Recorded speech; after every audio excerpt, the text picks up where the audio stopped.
Le petit conte du jour. Les bonnes histoires s'achèvent tout le temps du mot victoire, ou encore ils se marièrent et eurent beaucoup d'enfants. Mais là, c'est un peu différent, car la victoire se veut triste pour celui qui pense avoir gagné la partie. Ainsi, il était une fois la mort du chien de la bonne marraine la fée. Celle qui ne savait plus comment réanimer sa vie sans ce magnifique chien à qui elle donnait tant d'amour. Mais voilà qu'un jour, la grâce céleste, ou juste le hasard des choses, lui donna un petit chaton abandonné en héritage de ce chien tant aimé. Une belle histoire, me direz-vous. Bien, pas vraiment.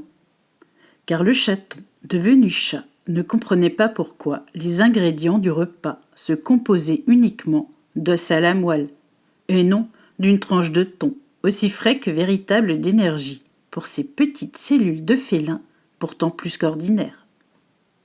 Il dépérissait, à force de devoir manger des animaux à sang chaud et froid, sans qu'une seule souris ne réussisse encore à l'animer de son regard narquois.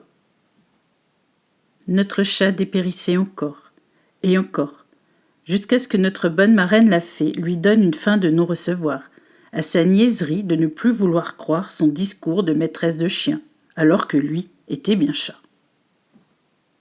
Mais que faire ? Notre chat dormit mal cette nuit-là, pour mieux comprendre que les fées à chiens ne pourront jamais envisager les chats comme avenir viable pour l'humanité. Il fallait donc apprendre à l'humanité que les fées de toutes les sortes avaient failli à leur mission de nourrir toutes les âmes, chats y compris. Nous ne dénigrons évidemment pas l'importance du chien dans cette histoire, mais ne pas reconnaître un chat à l'avenir pourrait lui coûter très cher à notre petite fée du sourire indélicat, à la nouvelle âme qui se présente à elle. Il faut donc y ajouter du grain nouveau au moulin de l'éternité, pour expliquer aux fées de ce monde que les chats méritent autant d'attention que les chiens, surtout si le hasard ou la providence vous les mettent ainsi sur votre chemin. Il est donc temps de dire au revoir à la marraine incompétente du chemin de notre chaton, pour permettre à ce dernier de revenir à la bonne et véritable nourriture pleine de sens à l'avenir. Mais la providence ou le hasard ne s'y était pas trompé, pour ainsi aguerrir notre chat à la bonne et véritable nourriture. Car celle qui dégoûte et refuse d'entrer par la bouche ne sera jamais utile à son avenir.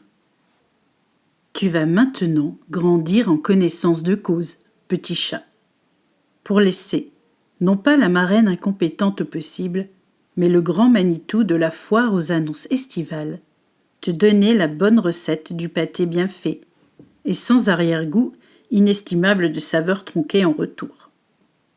Tu vas aimer, petit chat tout noir et blanc, aux yeux couleur de la lune, car le soleil t'éclaire déjà depuis les dunes de sable du temps passé, à chercher le bon marchand de vin et de pain.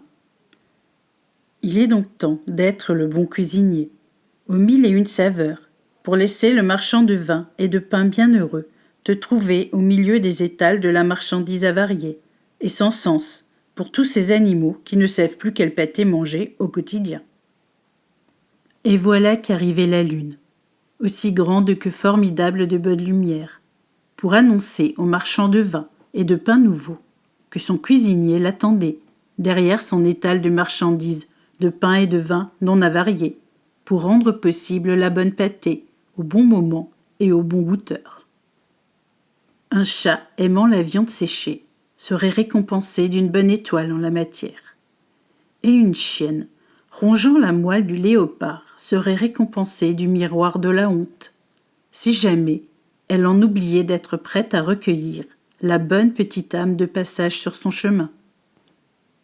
Voici une histoire bien trouble, certes, mais bien pleine de mystères, lorsque la bonne personne en arrive à devenir maudite, à force de chercher ce que l'univers ou la destinée hasardeuse lui aurait mis sur le chemin. À demain, pour une nouvelle et plus drôle histoire, j'ose espérer ainsi.